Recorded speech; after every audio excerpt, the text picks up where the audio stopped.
Salut à tous, petite vidéo là pour revenir un peu sur tout ce qui s'est passé, l'annonce de Macron, etc. Moi j'ai été aussi sur des points de blocage avec des gens, donc ce qui ressort c'est que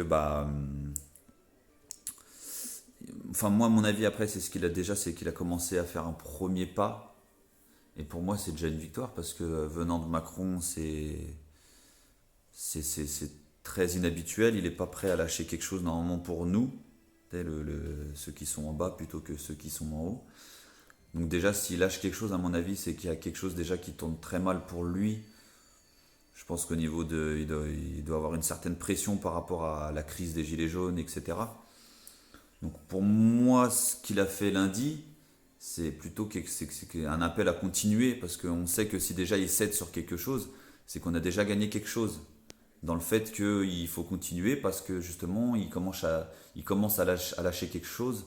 Et venant de lui, c'est tout à fait inhabituel. À mon avis, c'est qu'il a une pression d'autre part et s'il fait pas bien son job, il risque quelque chose. À mon avis, c'est la seule chose que je vois. Donc, oui, il faut continuer. Je sais que ça devient de plus en plus dur sur beaucoup de points en France. J'ai beaucoup de remontées par rapport à Marseille, par rapport à un peu partout. Même nous, même moi qui ai été bloqué à Nogent-le-Rotrou, tout ça, se fait dégager vite fait en fait.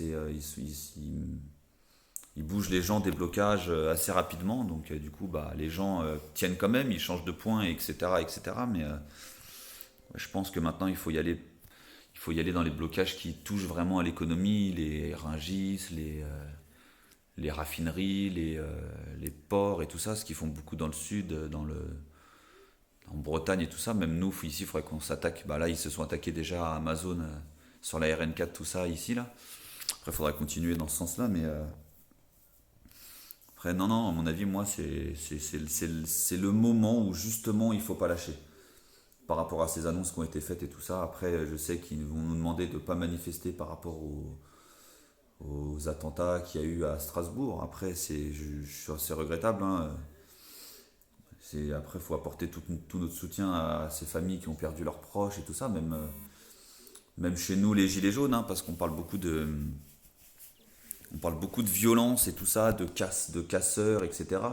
Mais ils oublient souvent de parler de toutes ces victimes qu'il y a eu des forces de l'ordre et que ça passe au second plan par rapport à des casses de vitrines ou de magasins ou d'une voiture incendiée. Pour moi, ça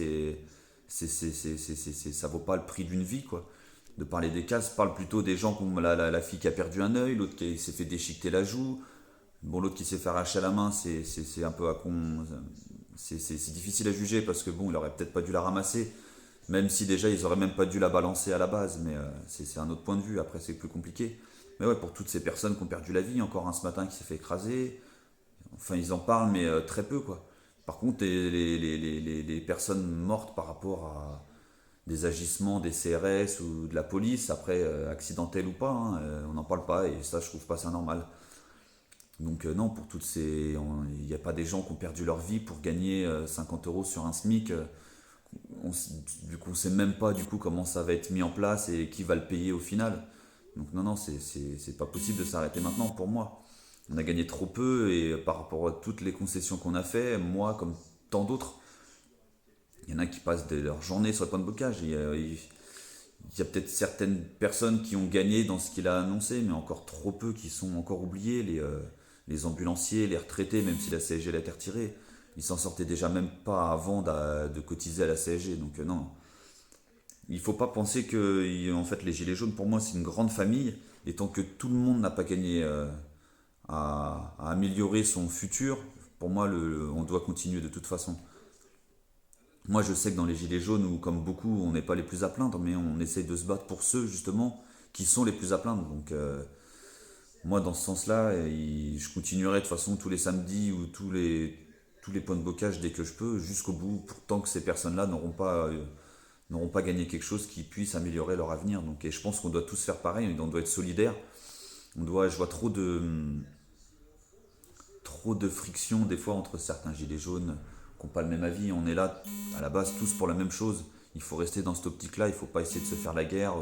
Qui sera représentant, qui sera pas représentant. Au final, on s'en fout tant qu'on arrive tous à gagner quelque chose et à faire gagner à nos, aux autres citoyens. Enfin, maintenant, c'est devenu une famille, les Gilets jaunes. Donc, tant que tant que toute ta famille n'est pas à l'abri, normalement on doit continuer. C'est le truc, il faut considérer comme une famille, il ne faut pas considérer comme des gens qui revendiquent quelque chose. On n'est pas un syndicat, on n'est pas un parti politique, on est vraiment une famille. Donc tant que la personne d'en bas, elle n'a pas eu ce qu'il fallait et que toi, tu as quand même eu ce qu'il fallait, lui, il doit aussi avoir autant que toi. Donc au final, tout le monde doit se battre pour les autres.